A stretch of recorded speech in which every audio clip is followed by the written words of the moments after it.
folks, we are back with a new episode of Unfinished Business Deep Dive. As you can see, I'm still a little bit under the weather, or else I would have been louder.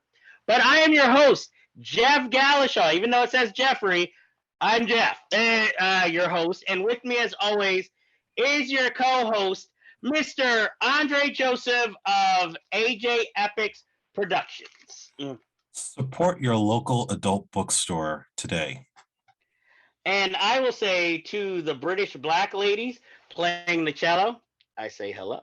So this week we're talking about a 2001 thriller called Domestic Disturbance, directed by Harold I Rip patches of fake pubic hair off of Ellen Barkin Becker, is allegedly. And it stars John Travolta, Vince Vaughn, Terry Polo, Matt O'Leary, Steve Buscemi, and Ruben Santiago Hudson. Andre, this was your pick for the deep dive, so you explain the film and why you picked it. So in this movie, you have a small, nice Maryland town where John Travolta is a boat maker. He's been separated from his wife, played by Terry Polo, for some time. They share custody of their son, played by Matt O'Leary, who constantly gets into trouble, lies to the cops, lies to his mom, lies to everybody except his father, mostly because he's upset that his mom is getting remarried to this guy, Rick, played by Vince Vaughn. And he's a guy that just literally came into town some time ago. He's got a lot of money. He's been spreading it around. Everybody loves this guy. And Travolta tries to encourage his son, hey, get along with this guy, make your mom happy, be supportive, and, just try to be a good stepson.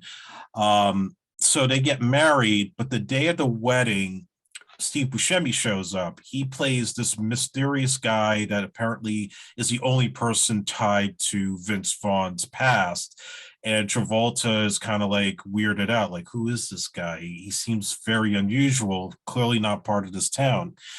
The audience finds out that Buscemi and Vaughn have a shady past where they did some illegal money laundering operation, and Buscemi and other associates of Vaughn were arrested and he got off. So he's looking for the money that went missing, and he's promised, I'm going to take care of it. Don't worry about it. I'll put you in a hotel and, I'll get to you as soon as possible. This goes on for some time. And at the same time, the son is not getting along with Vince Vaughn. And one day he gets aggressive with him while playing catch. And Vaughn starts making derogatory statements about him. And nobody believes him. So then one night he finds out that his mother is pregnant with Vaughn's baby, gets upset with that, and decides to run away from home. But he gets into Vaughn's car while he's going to go pick up Buscemi from the hotel, and they're going to go and get this money. But instead, he kills Buscemi in the car in a rainy night, just as Buscemi sees the kid inside the back seat, and Vaughn doesn't know it, and he burns his body in the brickworks. He manages to escape, goes to his dad, played by Travolta. They go to cops. He tries to explain the whole story, but there's no evidence of the murder actually taking place or that this guy that Buscemi played existed. So now Travolta at first doesn't seem to believe his son, but then he thinks about it. It's like, wait, he's never lied to me in his entire life. And now he believes his son is living with a killer and tries to, get on his side to tell the cops, but it creates more trouble. So he ends up losing custody of the kid. He loses his girlfriend. The town kind of turns against Travolta. And meanwhile, Vaughn is threatening this kid. Like, if you tell the truth, I'm going to go and kill your father and I'm going to bring harm to you. And then Travolta has to figure out how to find out that this guy existed, that Buscemi played, and then he can find out who Vince Vaughn's character really is. So the reason I picked this movie, a couple reasons. First of all, it's been on TV a lot, and for some reason it's watchable, even though I don't think it's a particularly great film. It was a very compromised movie that was shot for R rating because Harold Becker's movies are typically dark and violent and sometimes sexual, and they have a hard R rating. This one had a PG-13 and was cut down for violence. And apparently they dubbed over some of the foul language in the movie. I'm still watching to this day trying to figure out where the foul language is because it's pretty good where they dubbed it over. And it's the last movie he's done on record before he got Me Too'd recently. I think because of all the studio interference, he hasn't done anything since then. Yeah, I was gonna say it was 22 years ago. It wasn't like, oh, after this he got Me Too'd. It was like it's been 22 years. He could have made another movie. Well, he's in the 90s now. I mean, who's really hiring him? Maybe that's why he got Me Too'd. He's like, he can't do nothing. He's 90. Yeah. I remember when this movie came out. I remember the biggest story was during the making when Steve Buscemi got actually stabbed many times after a bar fight with Vince Vaughn and the screenwriter Scott Rosenberg. And, you know, when you hear somebody get stabbed multiple times, you're like, and he lived? You know, because Steve Buscemi is kind of a skinny guy. He got slashed in the face. Ooh, damn. Yeah. But I remember when I saw the movie thinking, wow, Steve Buscemi doesn't have a lot of lines in this movie. You know, he's always around for the first part of the movie, but he has like virtually almost no lines. So it's almost like a visual cameo of her assistant in the film. I will say for the first 20, maybe 30 minutes, Vince Vaughn's character is likable. And you're thinking, oh, he's kind of a decent guy. Then it was like, the script was like, okay, this is where you turn into an asshole now. So it was like, wait, this makes no sense. Are we remaking The Stepfather? You know?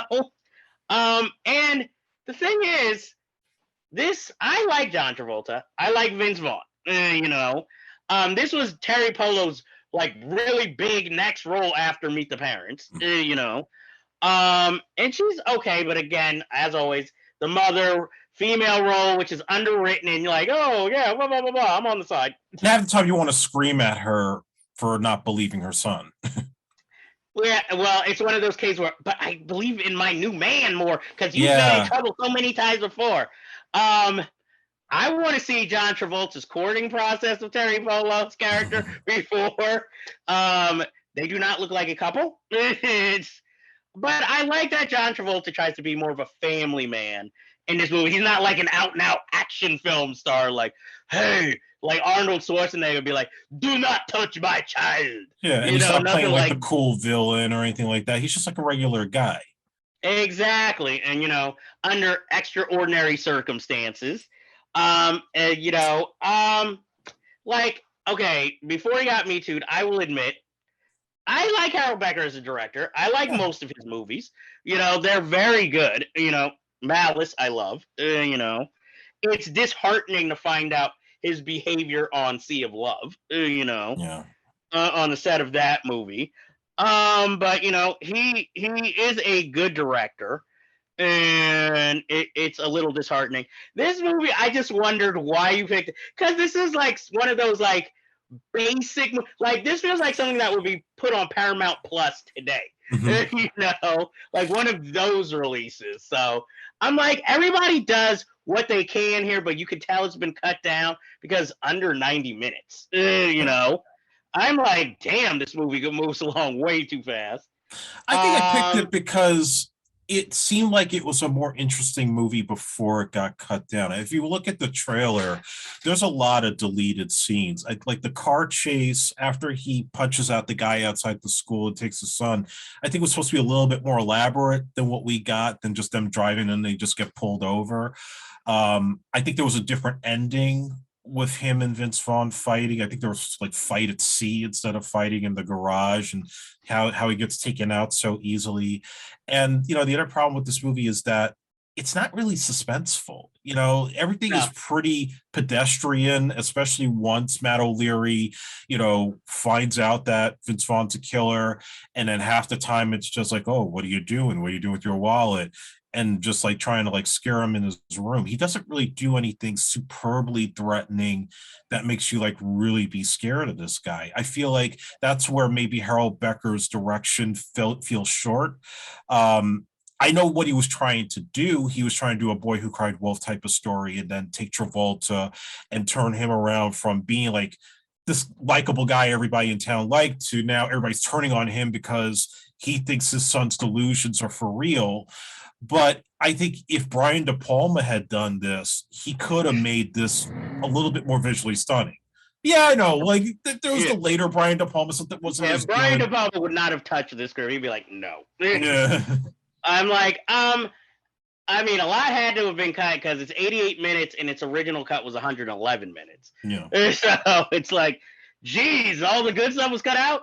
But I mean, I get where you're going. Like, this could have been way better than it actually ended up being. Again, I don't know if it's because of the cuts or anything. And it seems like more Vince Vaughn was cast more because of his size. Because he like towers over Travolta. He definitely towers over this kid.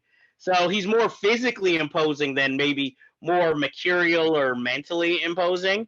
Also, at the time, it was after he did that terrible Psycho remake, and Hollywood thought he was the next big thing, the next serious actor. Then Old School came along, and now he's a comedic actor. So this was like really one of the last real serious roles before he shifted into that arena. Then tried to go back to serious movies and didn't work out so well.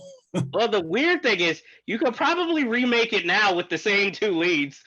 you know, they both need work, even though Vince Vaughn doesn't need it as much as Travolta. But see, now Travolta's bald, so it'll be like, yes, he embraces totally baldness. Yes, he's embracing it. Yeah. It's better than John Travolta's ending that he kind of wanted to pitch, where Vince Vaughn gets electrocuted, but gets up after being electrocuted because it gives him more strength. And I was just like, John, we're not in a DC movie. This isn't Superman. True that. Yeah. I'm like, this is why they don't let you improv, John. Maybe this is why we never got a directed by John Travolta movie also. Well, we had a written movie. It was called Chains of Gold. Just with that title alone makes me not want to see it. With who was it? Joey Lawrence playing a Hispanic runaway kid. It sounds like an 80s hip hop movie. Chains of Gold. How far will you go for the gold? Like, come on, just stop it. He had a terrible agent back then. He was doing that. He was doing Shout. He's talking was the only thing making money. Leave Shout alone. He was sick. Experts where he was like totally out of shape, but he met his wife. Wasn't that on The Imposters? Was it Imposters or was it? I know they were both in The Imposters, so yeah, they had met something. Okay, well, yeah, okay. Let's stop talking about John Travolta's history. Travolta with the bad mullet era. Was there ever a good mullet era? Maybe with Staying Alive, he was okay. That's what Cocaine Bear needed, more mullets. Yeah, it really did. Gary Russell was the only one with one. But no, with this movie, like I said, it's okay. It's a good time waster. It's not above normal horrible, And it's also just me, or did Mary O'Leary's voice like have puberty at the end? Well, maybe that was a reshoot. By the time he came back, it was like, "Hey, how you guys doing, Dad? I love you." It's like, I don't know. I didn't pay that close attention to. I kind of picked up on it. I'm like, this movie. I'm just like, look, because again, like you said, with the dubs, ADR cuts, it's like, who knows what was originally? This might even be a TV version that they just slipped you. And, that's true. Who knows with extra scenes? I mean, that would make the movie more passable. But I mean, I guess it's an okay movie for Harold Becker to go out on. And Yeah, I mean, it's not. If he was going to go out, it probably should have been with Malice, because City yeah, Hall was like a oh no, disappointment. no, no, this is better than City Hall. Yeah. And Mercury Rising had the same problem. There was no suspense. that's true. Well, Mercury Rising was a movie that even from the trailer I had no faith in. I mean, So think I about was it. like, An autistic kid calls on the phone a game thing that he sees in a book, and Alec Baldwin wants to just kill him, even though like he's not going to do anything. and we get B movie at that time hero Bruce Willis, who just wears a T-shirt through most of the movie. And so I'm just like, and then he just busts into a restaurant carrying this autistic kid and gets a love interest. Yeah, but he still had a spark in his eye. Look, I like Bruce Willis. This was before he was really like taking Yeah. list jobs and only working a week. But it was like, I can see if he was going to keep accepting movies like that, why maybe he like fell out of love with the movie making process. Well, for what I heard, I mean, I know this is not a deep dive on Mercury Rising, but for what I heard actually from somebody who interned for him that I went to school with, he didn't like the script. He only did it because he wanted to work with Harold Becker. That was it. See, that shows how the reputation Harold Becker used to have. And Yeah, I mean, the Onion I'm just Field is a wondering why creepy Harold movie, but Becker took it. Yeah. but I think like, he just hey, needed to work. either that or Alec was like, hey, I need a favor. Well, he was See under what happens when contract too. Exactly. He's like, hey, man, can you like hype this movie up or at least like give me a performance like I did in Malice? And Harold's like, I didn't write the script to Malice. I just directed it, Alec. But anyway, let's get back to Domestic Disturbance. This is the problem with our deep dives. We start talking about other movies that were involved somehow. I mean, this was Vision Quest is a better movie. Hey, this was the movie you were waiting for because we had to wait how many years for John Travolta and Vince Vaughn to be brought back together for the equally bad Be Cool. 4 years. See? Maybe they were like, we got to do a project together. And that was a letdown too. From the time I heard it was PG-13, I was like, yeah, this is going to suck. Oh, that is a deep dive in of itself. But we're going to wait till we actually do that one. Yeah. So, is there anything else you want to talk about with Domestic Disturbance? What did you think of the score? You're the score guy. Yeah, the score's not bad. I know Jerry Goldsmith was supposed to do it, and they got Mark Mancino who did Bad Boys. It's fine. It's simple piano, scary shit. Probably the best thing that came out of the movie besides, whatever. Steve Buscemi's paycheck? I don't know. Look, Buscemi had the more interesting part in this film, and they cut him out. He got stabbed for this movie in the face. But that's the other problem with this film is that you have characters just come in and out with no explanation. Like the woman that works for Travolta's boating business has like one big scene where she tells him to stop drinking, but she has no presence throughout the entire picture. Edits. She was in that. She had more scenes than 111-minute edit, I bet you. Probably. I think there were probably more deaths in 111 minutes. I wish there was more deaths in this movie, or at least inventive deaths. Not just like, hey, I'm going to bash your brains in now. Like, okay, or I'm going to stab you now. And yeah, like what if Vince Vaughn had an affair with Travolta's girlfriend and killed her? Then we'd have even more problems. I'd be like, what is it with you and killing people? Oh, why can't you just stay on the straight and narrow? It's like, Jesus. So would you recommend this movie? It's a time waster, but I wouldn't recommend it to the point where I think, this is must see. If it's on Paramount Plus and it's a choice, go for it. Yeah. If not, you're not missing anything. And exactly. Maybe when we talk about the other films of John Travolta, we can suggest a better one, or Vince Vaughn, because there are plenty. There are plenty better films that they've starred in. Yes. This is more like, if it was marketed today, it would be like how they give you 2 stars you never cared to see co-starring in the same movie, but they played up. Like, as I always point out, 2 for the money, Pacino, McConaughey. Like, huh? Yeah, now it's Jonathan Majors and everything. Hey, look, I like Jonathan Majors. Yeah, he's talented. I'm just saying, like, the hype gets annoying. It's true. I'm waiting for Creed 4 with Vince Vaughn. So he could be a promoter or a fighter. Your pick. Promoter, because he was in Fighting for My Family, working for WWE, even though his character is not a real person. Hey, well, then let's just make him a trainer. Yeah. He can be the new inspiration for Apollo Creed, whoever he's fighting next time. And Sleazy, I feel like Jewish promoter. Well, yeah, he can fight Aldous Hodge, or have him reprise his black set for Miko as a promoter. You never know. They may get Aldous Hodge for Creed 4. That's the only muscular dude he has left to fight who's bigger than him. And who's it gonna be? Jay Ellis? Fights a Chinese guy in the next one.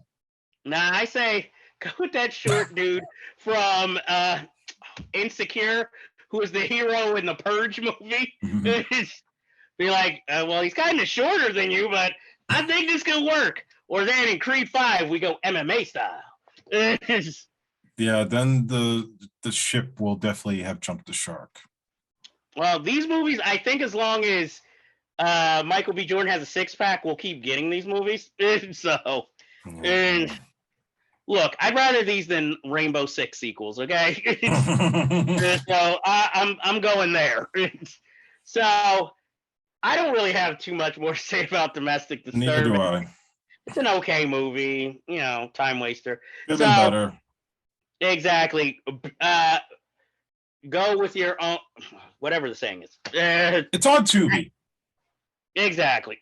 Go forth with at your own risk. And really, I would say only if you're fans of the 2 stars and a completist should you watch this movie, really. Yeah. So that ends this week's business. But as you all know, we always have unfinished business, especially here in the Deep Dive. So until next time, we will see you later.